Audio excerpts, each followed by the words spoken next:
I want to dive in a little anecdotally though. What change did you see in your life productivity-wise in how you handled conflict and how you interacted with your romantic partner when you went from once or twice a week to once or twice a day? I'd say that when you're too high, when you're too intoxicated, when you're too anything, it can skew your perception of things. So it's no secret that for a lot of people, if they get too high, your productivity can go out the window because there's so much, and I can't claim to know all the exact precise science, but basically the compounds that are in that substance can begin to override certain functions that you would naturally have. So for instance, you know, your vestibular capacity, right? So that's balance and everything.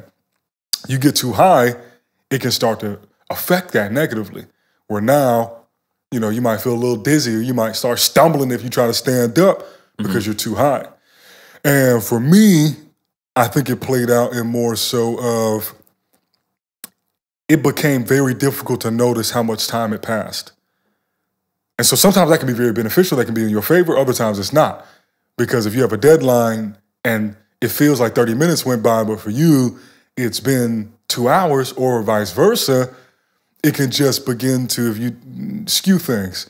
And so I would say there was never anything drastic.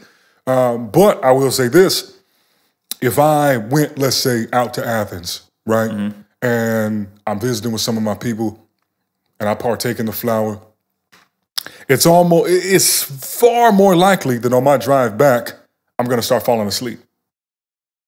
So it's not that when I'm driving, the road is bending and I've never been drunk and tried to drive, so I can't equate what that's like, but you know, we see the documentaries and the videos in school and shit. But if I'm more prone to falling asleep, that's still very dangerous on the road. And I know some people who literally won't drive at all if they're high because they're so high that they don't even feel comfortable driving. Now, I've gotten so many reps in that's like, no, I can drive high. Technically still a DUI, drugs. Technically. I mean, but you can also get a DUI less safe for less than 0.08 of alcohol too. All you have to do is admit that you've smoked within a certain amount of time since you got in the car, and there you go. But I'm not even. I think that the sleeping thing is a very important thing to note though, because the same thing happens with people that work themselves to death. Yeah. Like if I'm working round the clock, I'm just as dangerous falling asleep completely sober, but falling asleep at the wheel behind a car that weighs 6,000 pounds as you are. Yeah, so I just think that, and then to your point about the anxiety, for some people, if you pass the threshold of what you can control, you then are now at the behest of how this substance is going to interact with you, because there's a really good expression that a metaphysical teacher, I call him a mentor because even though I don't know the man personally, I've learned so much from him over the years. His name is Sae'Von Bomar. He runs a site called Secret Energy. But he made this point one time that dominant frequencies don't negotiate. And that's why we see that some people, their entire energy, their entire being changes under certain situations, certain circumstances, whether it be alcohol, whether it be cocaine, whether it be Molly, or whether it be cannabis. And for some people, they'll get to the point where they've taken so much of any of these substances in, and it doesn't have to be a lot. It just has to be more than they can handle. Yeah. Because it metabolizes differently with everybody. That now they're at the behest of this dominant frequency. And it can bring up these feelings of anxiety. It can bring up all sorts of things. I noticed a few months ago, because this is another thing I'll say, and actually I mentioned this with homeboy that I met up with a couple of weeks back who hit you up and was like, yo, you know, I met Sae'Von. And I was sharing with him because he was saying how he doesn't like to engage in any flower during the daytime. But I mentioned to him that I had this realization, this like aha moment sometime earlier this year, that the expression of even getting high, let's think about that just very visually, physically.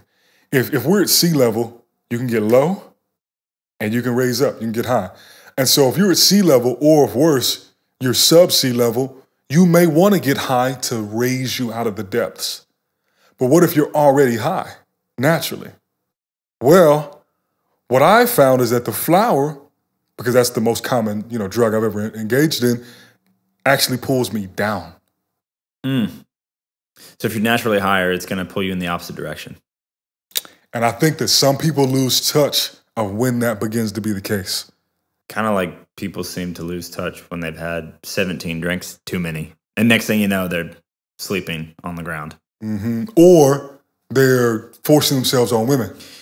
Yes, that's also a very important point to make. Just because, once again, the dominant frequencies don't negotiate. And I think that something that also is not brought into the conversation that often because it lacks the same reproducibility and rigor in which someone can study a lot of these very plain molecular phenomena, is that when we engage in these different substances, you open up different portals.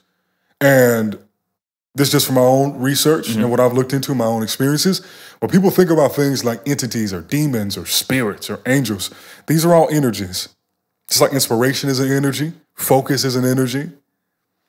And so when people engage in different substances, whether it be cannabis, whether it be alcohol, whether it be shrooms, Percocets, whatever, you potentially, once in my opinion, you cross that threshold, you open yourself up to it. Even before you cross the threshold, you're allowing the energy of that substance into you. I met this guy, I knew this guy once. He said he was a shaman, right? And we had this conversation. He was telling me about like goat milk and everything because I went to get some groceries and we just started chopping it up. He was like, yeah, man, I'm looking to infuse the spirit of cannabis with this other thing that I'm making. And I never thought about that, the spirit of cannabis. But everything has an energy to it. And depending on how you open yourself up, you can basically, what I'm getting at, you can become possessed by the energies in these substances. So when we talk about different strains of flower, where the flower came from, if it was grown with love and respect, or were people growing it, tumbling it to get all the THC off of it, spraying it down with chemicals to hype the smell, then selling it to you, do you really know what you're buying? Because most people don't really realize that at this point in the game, if you avoid things like genetically modified foods, guess what? Most cannabis that is sold today is genetically altered or modified in some way, shape, or form. Because Big Pharma is in that industry. And so we must keep in mind that a lot of these people in these companies, their end goal is to sedate. It's not to help you. Because a lot of times people can get the greatest effect from these substances without any of the psychoactive properties of it or any of the intoxicating aspects of it. You can get the benefit that you want or that you seek, like my mother gained from the flower without the high, without the intoxication of it. And I think, once again, a lot of the proponents, proponents who are unrealistic and extremist about it, maximalist about it, don't want to acknowledge the downfalls, the downsides of these substances. And there are many, even, and I'll say this last point, let you jump in, I've seen studies that show that people who have a tendency for extreme behaviors, so people who might be in the borderline personality, category, or they might be manic depressive or anything else, that substances like marijuana can worsen their condition because it pushes them once again to another extreme instead of balancing them. So it's all about discretion and really understanding what is it you're trying to get out of the flower. And so I'll go through many periods. I'm in one right now where I won't touch flower at all. And really any substances that I know can have that sort of effect, but specifically flower, because I'd recognized too a few months ago, whenever I would have any flower, I would feel this uncomfortability in my body. And at first I tried to write it off, but then it happened again. And it happened even when I didn't smoke that much. And so I was like, okay, well, maybe just based on how my own genetics have activated over the last few years and the epigenetic changes and this, that, and the third, my spiritual progression, flower I'm at a different stage in my journey where the flower does not necessarily help me in the same way that it did at one point. So I must now audit more deeply and profoundly why I use it at all. And so is this my body telling me that we're actually rejecting the flower now? And so that's why you feel uncomfortable, because we're trying to tell you that you don't need to be smoking it.